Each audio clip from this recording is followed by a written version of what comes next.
Je le disais tantôt, messieurs, Abidjan suffoque depuis plusieurs semaines. Les ordures ménagères envahissent les rues et les carrefours de la capitale économique.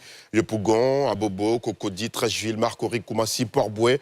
Aucune commune, je le dis encore, n'est épargnée. Et partout, le constat est le même. Il est alarmant. Qu'est-ce qui peut expliquer justement ceci, Elvis Gouza, vous qui êtes journaliste environnementaliste? Quelles peuvent être les causes de ce que nous voyons ces dernières semaines?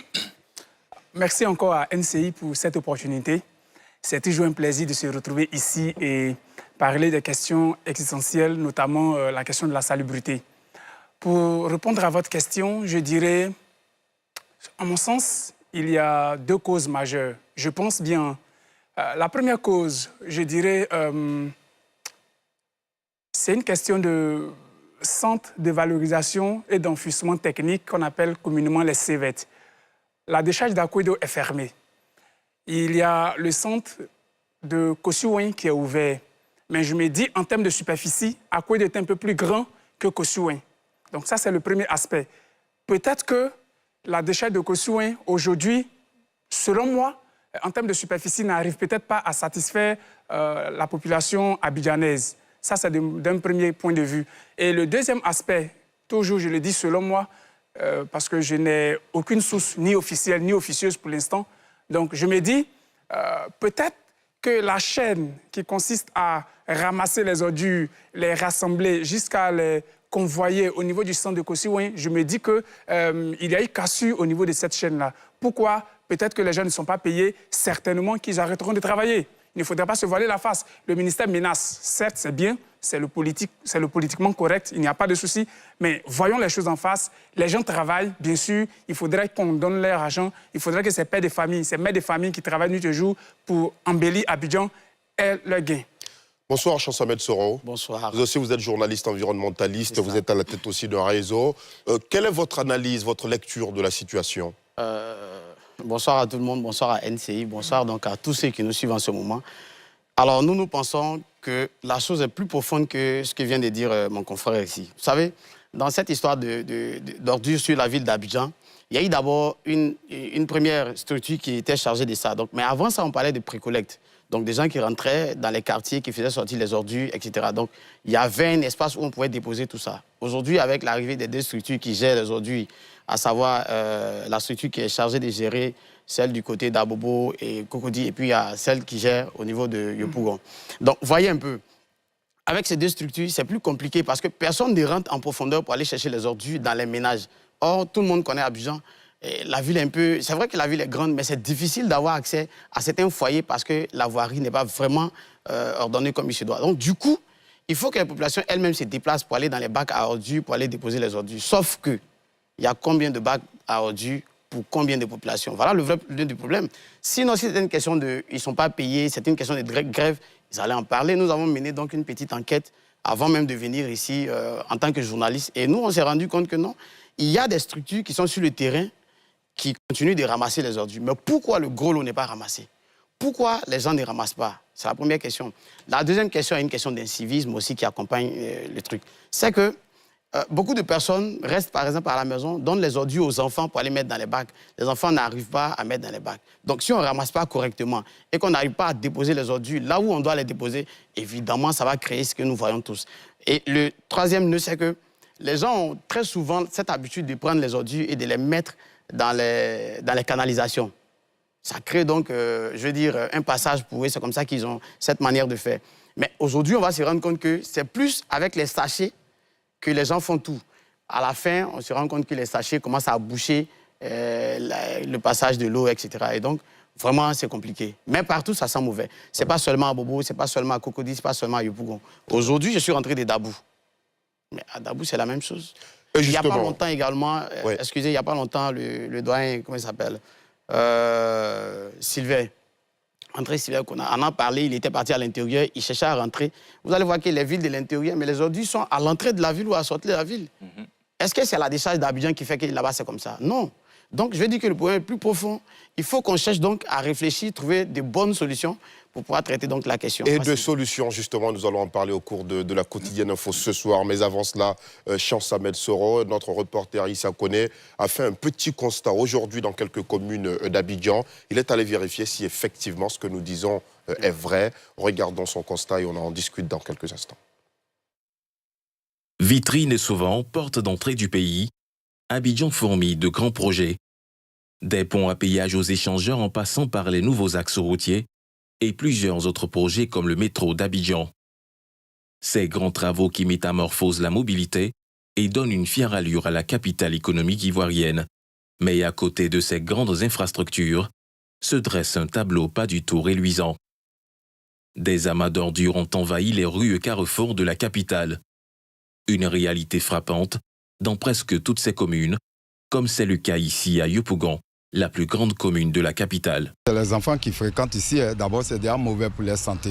Et puis, je sais très bien que ce travail-là, ça fait partie de ceux qui ne sont pas beaucoup allés à l'école. Maintenant, le problème, c'est quoi? C'est le premier individu qui commence, qui verse premier. L'autre n'arrive plus à atteindre le bac. Donc, au suivant, ensuite de suite. C'est même pas normal. C'est dégradant d'abord pour la santé et puis mauvais pour les enfants qui fréquentent juste à côté. On doit les sanctionner, même ceux qui pissent dans les caniveaux, tout ça, on doit les sanctionner. Ça nous gêne parce que quand les gens viennent verser les ordures, on ne ramasse pas. Vous voyez un peu là-bas. Vraiment, ça là, c'est maladie. Ça nous fatigue. On parle fatigué, on ne sait pas comment faire. Mais on ne sait pas où aller. C'est ici on cherche notre pain. C'est ici on vend, on nourrit nos enfants. On ne sait pas où aller. Autre décor, même réalité, sinon pire. À Belleville, dans la commune de Trècheville, les rues et carrefours ne semblent plus refléter le surnom donné au quartier. C'est les gens qui habitent encore le quartier là, ils viennent tasser encore les ordures là. Au lieu de se plaindre, les gars vont venir ramasser et même ils viennent jeter encore. Ben imagine le soir s'il pleut, c'est comme ça. Tout ici là c'est inondé quand il pleut. Donc tout ça dit là c'est mélangé dans l'eau là. Eux-mêmes les enfants encore là, ils viennent jouer dans l'eau là encore. Malgré les sensibilisations, difficile de s'accommoder au changement. Là, on voit un panneau interdit de jeter les ordures. Voilà. Et la population qui vient jeter les ordures, c'est un manque de civisme. C'est un manque je veux dire, de savoir-vivre. Excusez-moi. Hein. Voilà. Parce qu'une personne qui sait qu'elle pense à sa santé ne peut pas déverser les ordures là. Voilà. Peut-être que la personne qui déverse les ordures, on ne sait pas à quelle heure, parce que je ne sais pas à quelle heure on vient déposer les ordures, mais à ce niveau, la population a sa responsabilité. Une poubelle, deux poubelles, bon, s'entasse, ça devient problématique. Donc, où est passé le système de ramassage? On ne comprend plus. Puisqu'avant, on voyait les camions un peu partout. Maintenant, on ne voit plus. Tous ceux qui jettent les ordures ménagères dans les rues, il faut vraiment éviter de jeter les ordures ménagères dans les rues parce que ça pollue l'air. Et nous devons préserver notre environnement. Sur les réseaux sociaux, entre interpellations et cris de cœur, les voix s'élèvent et le sujet alimente les débats. Yopougon mérite mieux que ces tas d'ordures qui envahissent nos carrefours et dégradent notre cadre de vie chaque jour. Il est temps que chacun prenne ses responsabilités pour faire de notre commune un espace propre, sain et respectueux de tous. Les ordures ménagères ne sont plus ramassées depuis plusieurs semaines. Abidjan sent, malgré le coup de main de la pluie qui a contribué à évacuer une partie. Que fait-on de l'argent du contribuable collecté par la CIE pour le compte de l'ANAGED et destiné à l'enlèvement des ordures ménagères? Abidjan étouffe sous les déchets. Depuis plusieurs jours, des amas d'ordures ménagères s'accumulent dans plusieurs quartiers de la capitale économique. Rues, carrefours et espaces publics offrent un spectacle préoccupant qui soulève de nombreuses interrogations. Que se passe-t-il avec la gestion des déchets à Abidjan? Face à la montée des inquiétudes des populations, les autorités haussent le ton et mobilisent l'ensemble des opérateurs de la filière déchets pour un retour rapide à la normale. Ce lundi 1er juin, le ministre de l'Hydraulique, de l'Assainissement et de la Salubrité, Amédée Kofi Kwaku, était face aux principaux opérateurs du secteur. Au terme de cette rencontre, Amédée Kwaku donne un ultimatum, 72 heures pour rétablir la situation. Cette dégradation de l'environnement intervient dans un contexte particulièrement sensible, en raison de la saison des pluies. Alors que l'état d'ordure continue de grossir dans nos rues et carrefours, une question demeure sur toutes les lèvres. Combien de temps encore va durer cette situation? Et l'autre question aussi qui demeure, c'est de savoir, quand on finit de regarder un tel sujet, docteur Kamenan, pour vous qui êtes sociologue du politique, à qui la faute? C'est vraiment fort. La première chose que je voulais dire, c'est que la ville est le reflet du leadership de l'autorité sur laquelle elle est établie. Donc si la ville est sale, vous regardez les conséquences. Si la ville est propre, c'est le bon nom de l'autorité en priorité. Pour répondre à votre question, pour moi, il y a toute une chaîne de responsabilités. Aujourd'hui, le ministre a donné un ultimatum. Donc, cela sous-entend qu'il y a des responsabilités qui sont situées. Mon prédécesseur avait parlé de s'il n'avait pas été payé. Mais si le ministre dit que je vous donne 72 heures pour nettoyer la ville, c'est parce qu'il sait que les ressources sont disponibles dans leurs mains pour que la ville soit nettoyée. Moi, je pars sur la base du communiqué du ministre. Donc, à partir de ce moment-là, je note une question de responsabilité. Parce que quand vous regardez, effectivement, Abidjan sent mauvais, Abidjan est très sale. Mais est-ce que les Ivoiriens sont sales? Parce que si vous remarquez très bien, ce sont eux qui prennent leurs ordures ménagers. Ils ne dorment pas avec, ils prennent et ils viennent déposer dans les poubelles. Donc, cela signifie qu'il y a un niveau de responsabilité. Donc, quand ils prennent leurs ordures à la maison, et qui viennent déposer, ils s'attendent à ce que ceux qu'ils ont mis en charge de payer, c'est-à-dire que les mairies, les autorités privées, doivent venir prendre ces ordures-là pour les amener où ça doit aller. Donc ça signifie qu'à ce niveau-là, parce qu'ils ne mettent pas ça dans leur maison, en bordure de route. Donc parce que là, il y a des ressources infrastructurelles qui doivent être mobilisées pour convoyer. Donc si le ministre vient et dit qu'il donne 72 heures, c'est parce qu'il a toutes les habilitations, toutes les informations pour pointer la réalité du doigt, pour dire que certainement, vous n'avez pas fait votre travail. Et qui sont ceux qui n'ont pas fait le travail? Il y a des opérateurs privés qui ont été cités, mais moi, je note qu'il y a ce qu'on appelle l'Agence nationale de la gestion des déchets. L'ANAGED. Pour moi, au regard même de ses habilitations, elle a la grande responsabilité.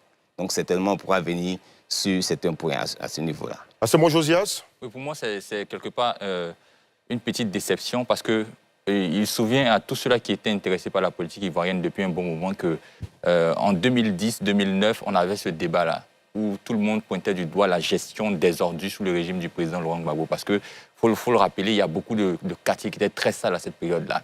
Et tout le monde se plaignait. Du moment où M. Alassane Ouattara prend le pouvoir, il y a de grands projets de restructuration, de nettoyage même des communes, des quartiers. Et ça allait très bien.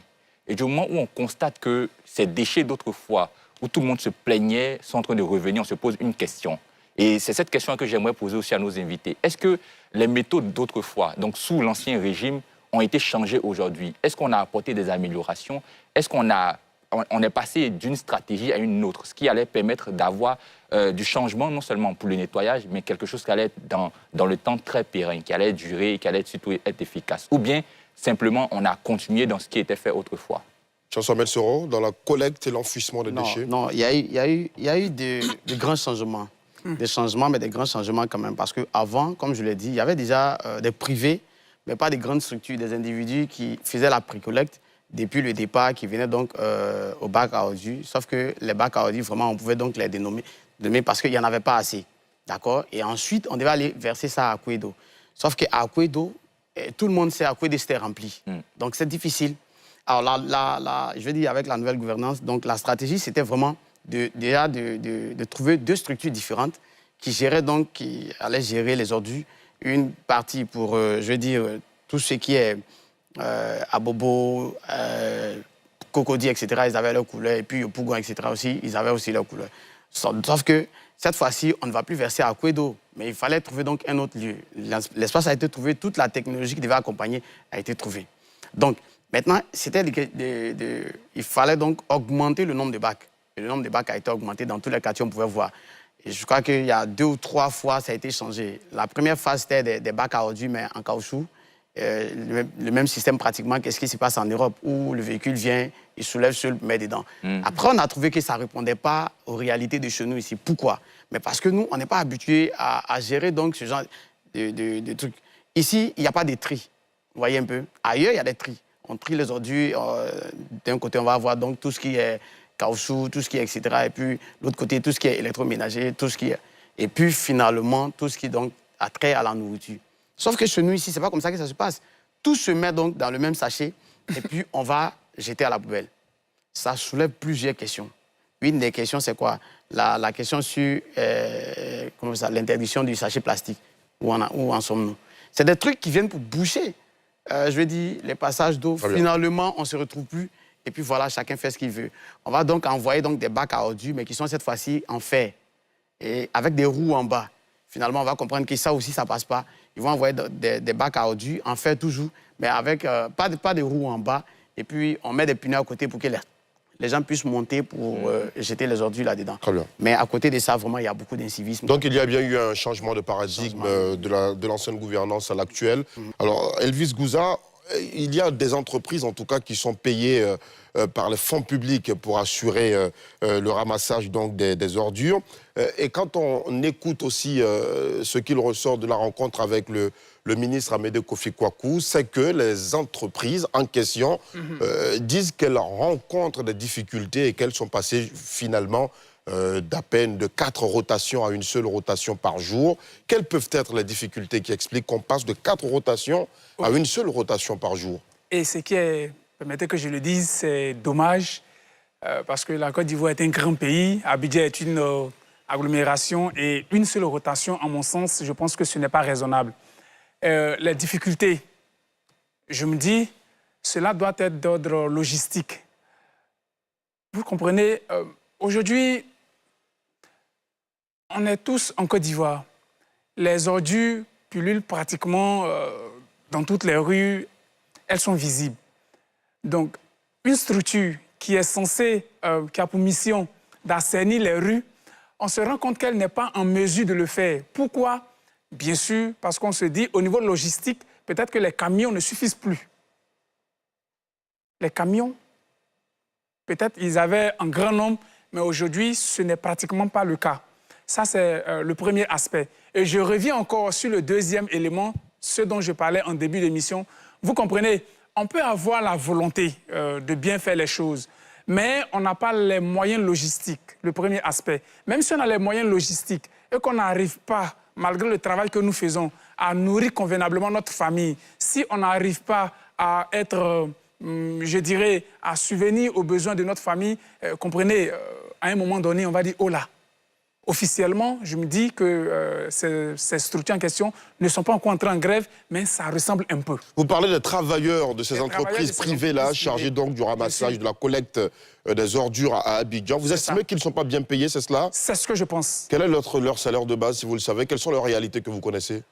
En tant que journaliste environnementaliste, pour avoir travaillé sur ces questions, aborder la question du salaire, je ne le ferai pas ici. Très bien, mais quelles sont leurs réalités que vous connaissez? Les réalités, le premier aspect, il y a des problèmes de santé. Il y a 2 ans de cela, je me suis rendu moi-même sur un site où des gens travaillent et ils ont des problèmes de santé. C'est le 1. Et puis de 2, ils n'ont pas d'équipement nécessaire. Il y a des gens qui sont en train... Il y a des structures, bon, je ne dirai pas, citerai pas leur nom ici, il y a des structures où les employeurs sont sur le terrain, et les employés, je dirais, sont sur le terrain, et puis il manque d'équipement. Ça peut peut-être être des cache-nez. Il y en a même qui ne sont même pas vaccinés contre certaines maladies au regard du travail qu'ils font.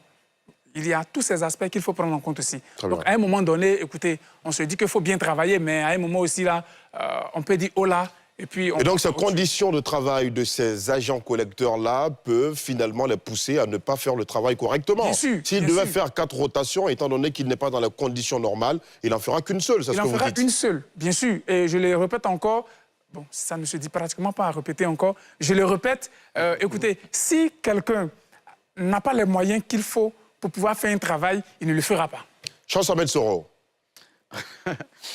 En fait, ce qu'il est en train de dire, c'est pratiquement le même constat que tout le monde fait sur le terrain. Il faut comprendre que c'est vrai, à la base, il y avait beaucoup de camions qui étaient là, avec beaucoup de véhicules et d'engins pour pouvoir enlever les ordures. Mais aujourd'hui, on se rend compte que tout est pratiquement au garage. Et quand on demande, c'est soit peut-être un problème mécanique, en tout cas, mais il y a un problème de logistique, comme il a dit. Oui, mais si c'était encore public, on pourrait le comprendre. Mais là, on a affaire à des entreprises privées qui sont payées avec l'argent du contribuable. Mais c'est pour ça que nous tous, nous sommes étonnés. Parce qu'on s'est dit que si ces entreprises ont été choisies, certainement, je me dis qu'il y a plusieurs entreprises, et c'est les 2 là qui ont été retenues pour gérer donc les ordures à Abidjan. Et si elles n'arrivent pas à faire le travail comme il se doit. Moi, j'ai toujours dit, personne n'est né avec un poste. Donc, quand vous ne faites pas, vous n'êtes pas à la hauteur. C'est simple, on vous change. Ce n'est pas les compétences qui manquent en Côte d'Ivoire. C'est ça. Moi, je pense que le ministre, quand il dit, par exemple, il donne 72 heures, 72 heures. il est conscient que ces structures-là disposent des moyens qu'il faut pour pouvoir enlever toutes ces ordures. Et justement, si dans 72 heures, Abidjan n'est pas propre, qu'est-ce qu'on fera? D'accord. Personne ne va se prononcer à la place du ministre, mais je pense que ces entreprises, certainement, elles vont endosser la responsabilité. Très bien. Et puis, les Ivoiriens que nous sommes alors observés.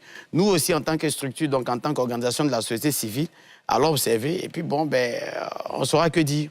La saturation de la décharge Elvis Gouza ne date pas d'hier, ça a toujours été annoncé, d'autant plus que Akouedo, comme vous l'avez dit tout à l'heure, qui était le plus grand, était arrivé donc à saturation et qu'on devait fermer Akouedo. Pourquoi est-ce qu'on n'a pas anticipé justement? Puisque les responsables de ces structures-là ont dit face au ministre qu'il y avait des problèmes d'enfouissement parce que les sites sont arrivés à saturation.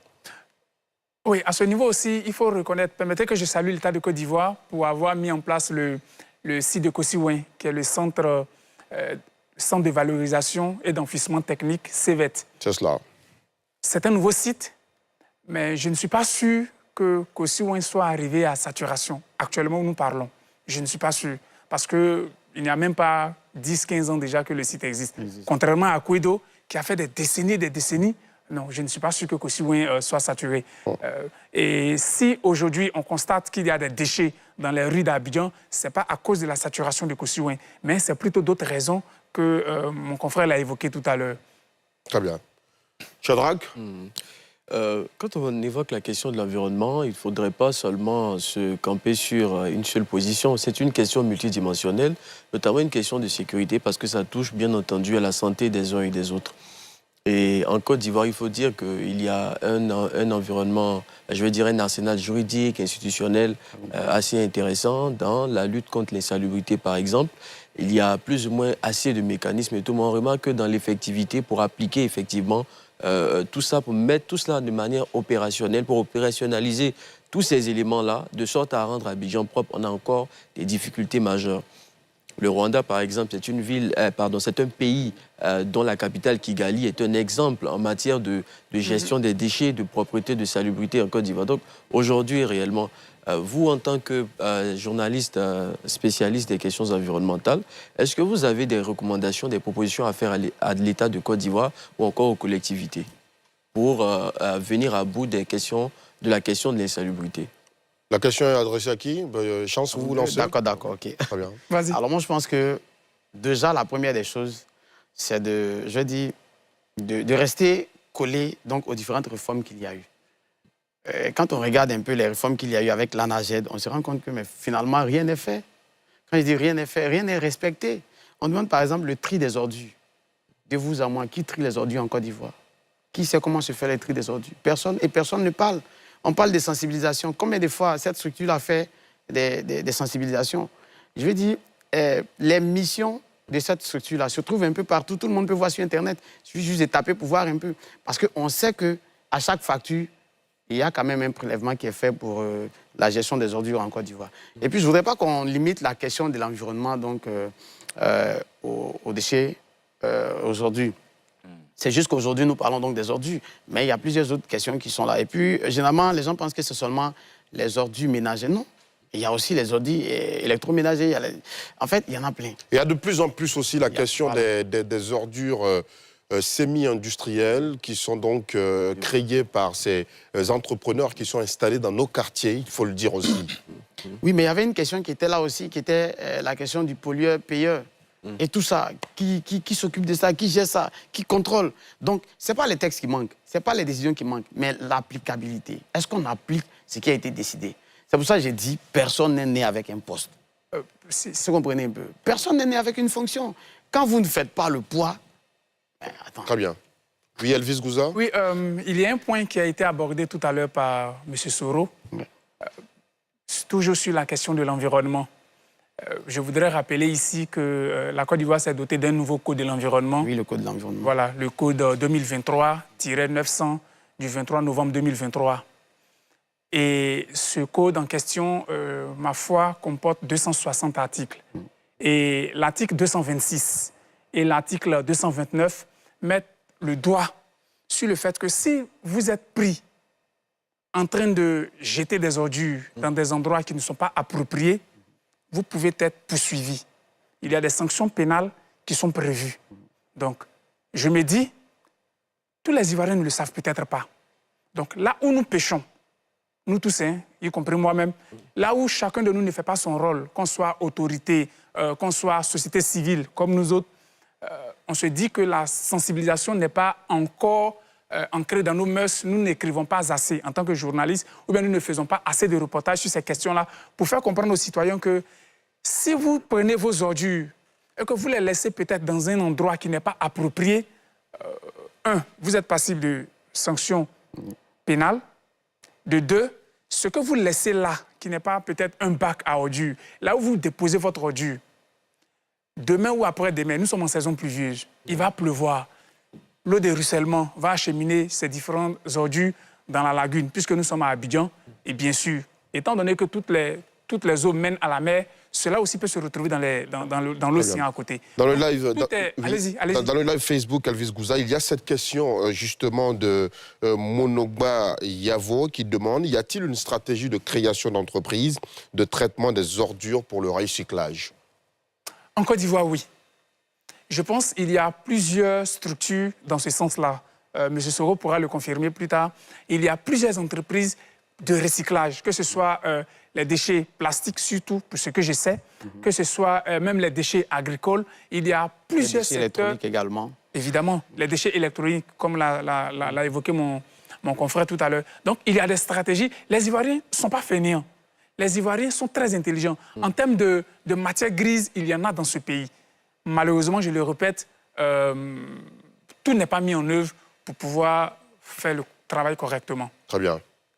Docteur Kamenan? Oui, l'autre question que j'allais poser, c'est au niveau de l'ANAGED, parce que lorsqu'on regarde dans les différentes missions, on voit qu'il y a la question d'assister les collectivités et le secteur privé. Il y a la notion aussi de réguler et d'améliorer le cadre de vie. Il y a aussi la dimension de ce que vous avez cité, de valoriser ce qu'on appelle l'économie circulaire. Donc la capacité de recycler et de faire... Et pour moi, c'est vraiment une porte ouverte pour pouvoir éviter, parce que ces ordures qu'on regarde, c'est vrai que du point de vue de la santé, c'est nauséabond, mais du point de vue de l'économie, c'est une ressource, parce qu'elle peut être vendue. Moi, je constate qu'il y a des pays, comme par exemple la Suède, qui recycle même 99% de ses déchets, et il y a d'autres même qui vont importer les déchets pour pouvoir transformer. Donc, on a une richesse qui est là, et comme il a signifié, les Ivoiriens n'ont pas cette culture de paresseux, ils ont la créativité. Ils ont la capacité de transformer. Donc, moi, au niveau institutionnel, si cette dimension, cette branche-là est développée, on n'aura même pas besoin ce sera transformé. Donc, à ce niveau-là, pour moi, il y a une question qu'il faut se poser. La question de la responsabilité.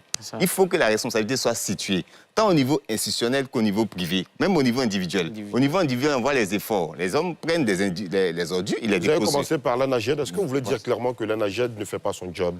Le constat, il est sur le terrain. C'est le constat qui est là. On a les ordures qui sont versées sur la route. Donc, si l'ANAGED faisait son travail, j'estime que monsieur le ministre n'avait pas leur donné 72 heures pour pouvoir enlever. Alors, les 72 heures n'ont pas été données qu'à l'ANAGED. Les 72 heures ont été surtout données aux opérateurs privés qui sont payés par les fonds publics pour ramasser. Bien sûr, mais l'ANAGED a le rôle d'assister les collectivités et le secteur privé. Bien sûr. Voilà, donc les collectes de fonds qui sont effectuées doivent être redistribuées. Donc, moi, ma question est de savoir, vous, en tant que journaliste, au niveau des collectivités, est-ce que vous avez des informations sur la capacité? Parce que j'ai vu un journaliste mettre en évidence que les fonds, je parle particulièrement d'Assalé Timoko 50, vous allez sur sa page, il a mis en évidence les fonds qui ne sont pas vraiment redistribués au niveau des collectivités, qui fragiliseraient cette action-là. Est-ce que c'est... Il a aussi reconnu que c'était un échec collectif. Voilà. Est-ce que c'est... Je peux intervenir? Bien sûr. J'ai lu aussi le poste du grand frère Timoko. Pour avoir travaillé sur ces questions-là, j'ai approché plusieurs fois un maire, notamment celui, bon, là je peux le citer, le maire de la commune de Ouagadougou. Une année, pendant que j'étais dans la zone, dans sa commune en mission, en dehors de l'aspect politique pour lequel j'y étais, bien sûr, environnementaliste dans le sang, on a évoqué la question. Ma foi, je dirais, sa réponse m'a laissé perplexe. Simplement parce que ce qu'il m'a dit, ou du moins ce qu'il a dit aux journalistes ce jour-là, c'est pratiquement la même réponse que tous les maires donnent. Quelle est cette réponse? La réponse, c'est que les maires veulent bien faire, mais ils n'ont pas les moyens qu'il faut. Avant, les fonds étaient, disons, c'était les mairies qui collectaient ces fonds-là sur les différentes taxes, notamment sur la facture d'électricité. Ça partait directement aux mairies. Mais aujourd'hui, c'est une affaire d'ANAGED. Cet après-midi, le directeur de la production de NCI me parlait notamment de TP, de travaux publics, je crois, qui existaient à l'époque auprès des collectivités, avec des fonds alloués pour permettre aux collectivités d'engager donc les travaux. Effectivement, surtout aux abords des routes. Ça aussi, dans le temps, on le voyait. C'est-à-dire qu'il y a un personnel dédié pour assainir certaines artères des villes. Peut-être qu'il faut revenir à ces méthodes-là qui ont marché hier. Non, ces méthodes ont marché, c'est vrai, mais ces méthodes ont quand même connu des limites. C'est pour ça que l'ANAGED a été créé. Aujourd'hui, peut-être qu'on va parler beaucoup de l'ANAGED parce que on dit c'est la structure qui a été créée pour élaborer donc les stratégies nationales de gestion des déchets, assurer donc la mise en œuvre de la politique gouvernementale dans ce domaine. Et donc, quand tout ça est fait, quand toutes ces missions sont confiées à une structure et qu'au bout de la chaîne, on n'a pas les résultats escomptés, est-ce qu'on va donc amputer la responsabilité à quelqu'un d'autre? Moi, je pense qu'il faut plutôt interroger cette structure-là. Comment est-ce que les choses se font? Parce qu'avant, c'était les municipalités, les mairies qui géraient tout ce qui était question d'ordures. C'est pour ça qu'il y avait des structures privées, des personnes comme nous, comme tout le monde, qui pouvaient se permettre de faire ce qu'on appelle la collecte, mais vraiment de base. Oui, c'est ça. Aujourd'hui, ça n'existe pas parce qu'il y a des structures qui ont été choisies pour le faire. Et donc, quand ces structures n'arrivent plus à le faire, moi, je pense qu'on n'a pas besoin d'aller chercher midi à 14h. On demande réellement qu'est-ce qui a été... Voilà le cahier des charges qui est là, voilà ce que vous devez faire. En réalité, vous ne l'avez pas fait. Qu'est-ce qui n'a pas marché?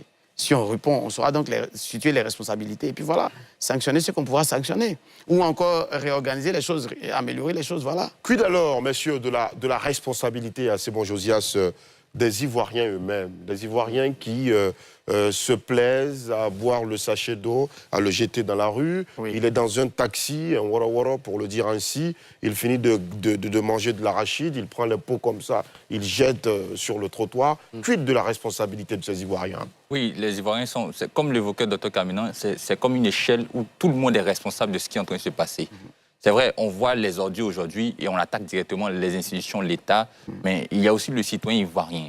Parce que même le fait de venir déposer ses ordures et le lendemain revenir voir ses ordures encore devant chez soi parce qu'on a déposé hier, ça doit déjà nous interpeller et nous pousser à peut-être changer de méthode. Mais ce que je veux dire, c'est que si on responsabilise l'Ivoirien, le citoyen, il faut se poser la question de savoir aussi pourquoi est-ce qu'il le fait. Parce que la véritable question ou le véritable problème, à mon sens, c'est l'information sur certaines données. Par moment, on ne sait pas que ce n'est pas à faire. La logique nous dit que ce n'est pas quelque chose qu'on fait.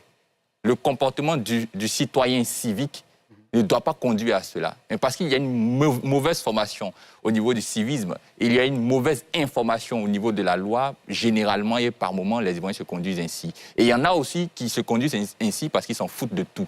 Ça aussi, il faut le signifier. Ils savent, ils comprennent qu'ici, par exemple, on ne jette pas, on ne fait pas, mais ils le font.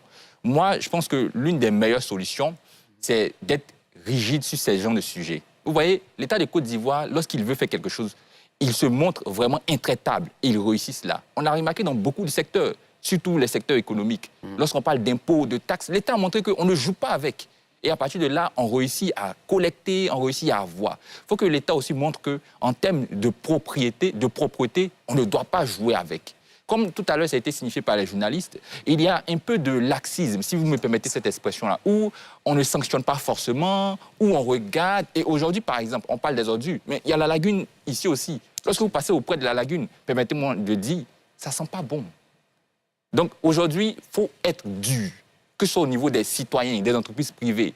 Il faut faire en sorte que les tests qui ont été déjà établis puissent être appliqués afin qu'on puisse attendre et voir le résultat pour lequel on a les lois et on a les autorités qui sont présentes, surtout le rôle des entreprises privées et aussi des citoyens. Parce que si tout le monde est coordonné en respectant surtout la loi, on va avoir un bon résultat. On peut être même l'une des capitales les plus propres de l'Afrique de l'Ouest, peut-être même de l'Afrique. Effectivement, la question de la responsabilité ici, elle est effective. Parce que la responsabilité, elle n'appartient pas à un groupe, à un individu ou à un groupe d'individus. C'est une responsabilité qui est collective. Et la société, de manière générale, c'est-à-dire les hommes, les jeunes, les femmes, tout le monde, autant que nous sommes, si nous avons un environnement qui est malsain, si nous avons cette facilité à jeter les ordures facilement dans les rues, il ne faudrait pas s'étonner après de subir des inondations, de vivre dans des foyers où il y a des maladies bien souvent, le choléra, etc. Il y a certaines personnes en Côte d'Ivoire, c'est une certaine jeunesse qui est engagée pour l'environnement. Il y a plusieurs structures, ONG, organisations de la société civile pour l'environnement. Il y a des jeunes, par exemple. Il y a une jeune politologue que j'ai découverte récemment sur Facebook du nom de Akassi Debla qui fait de la sensibilisation. Mais quid des personnes, par exemple, qui ne sont pas allés à l'école, qui ne sont pas lettrés, qui ne sont pas encore accaparés de la question environnementale. Parce que bien souvent, les personnes qui ne sont pas lettrées ne considèrent pas la question environnementale, banalisent la question. Pourtant, aujourd'hui, c'est un enjeu central même de la sécurité des citoyens, de la santé publique, de l'hygiène publique. Donc aujourd'hui, il faudrait que les autorités mettent en place, au-delà même des efforts qui ont été faits, parce qu'on peut le remarquer dans les manuels scolaires, on voit plus ou moins qu'on dit aux enfants, dès le primaire, il ne faudrait pas jeter des ordures dans la rue, etc., dans les livrets scolaires. Mais il faudrait qu'aujourd'hui, pour les personnes, par exemple, qui n'ont pas été lettrées et qui sont déjà adultes, leur faire comprendre que la question environnementale est une question très importante et qu'il y va même de notre santé et de notre sécurité à tous. Voici un peu ce que je pouvais dire vis-à-vis de cela. Oui, Chance, Ahmed Soro. Alors, ce qu'il dit, moi, je suis parfaitement d'accord avec, sauf que j'ai deux petites remarques à faire. En fait, on va éduquer les gens, on va tout dire aux gens, mais là où on va verser, on n'enlève pas, les gens ne vont pas garder les ordures chez eux à la maison. Claire. Voyez un peu. Donc là, il y a un problème. Regardez, il y a quelques années en arrière, quand Mme Anne Oloto, Désirée, était encore au ministère, je crois, de l'Environnement, il y avait un grand balayage qui était organisé en début de mois. Où en sommes-nous avec? Bien, quand on change de ministre et qu'il y a une attitude qui est bonne et qu'on change de ministre, on laisse tomber. Non. Donc, il y a tout ça qu'il faut voir. Moi, j'ai dit que c'est vrai, il faut sensibiliser les Ivoiriens, il faut parler aux gens. Il faut que les gens aient ce qu'on appelle des comportements éco-responsables. D'accord? Mais pas derrière, il faut que chacun fasse son travail. Aujourd'hui, on est assis, on parle de poubelles, on parle d'ordures. Mais il y a 5-10 ans en arrière, on ne parlait pas de ça. Qu'est-ce qui fait qu'aujourd'hui, on parle de ça? Aujourd'hui, partout où nous passons, mais on va remarquer qu'il y a des ordures partout. Et c'est pratiquement dans tout Abidjan. Donc, il faut que les responsabilités soient situées. Sinon, ce que vous dites, c'est très bon. Oui, à l'intérieur du pays également. Il n'y a pas qu'à Abidjan. Voilà. Elvis Gouza, ce qu'il dit, c'est intéressant parce que finalement, on parle de civisme, on invite les Ivoiriens au civisme. Mais est-ce qu'on peut exiger le civisme aux Ivoiriens lorsque les bacs ne sont pas ramassés? C'est cela aussi la réalité. C'est ça aussi une triste réalité. Et la problématique même se situe à ce niveau-là. Vous comprenez, on ne peut pas dire à son enfant, écoute, fais ceci, alors que, bon, il va enlever l'ordure. Peut-être même qu'à la maison, il n'y a même pas de poubelle. Ouais. Il va déposer où son sachet ou son ordure. Nulle part. Donc, pour rejoindre ce que disait mon confrère, moi, je demande simplement à l'État de Côte d'Ivoire de revoir les choses. Hein. Ce n'est pas une injonction. De toute façon, qui sommes-nous? Tout ce que nous pouvons faire, c'est de faire des plaidoyers en tant qu'acteurs de la société civile. Oui. Vous comprenez? C'est de poser crânement le problème, redéfinir les charges et émissions de l'ANAGED aux besoins, pour leur faire comprendre que, attention, ces temps-ci, il y a des déchets partout à Abidjan, redresser la barre. Je me dis, peut-être si on menace, on griffe, les choses pourront changer positivement. Merci beaucoup.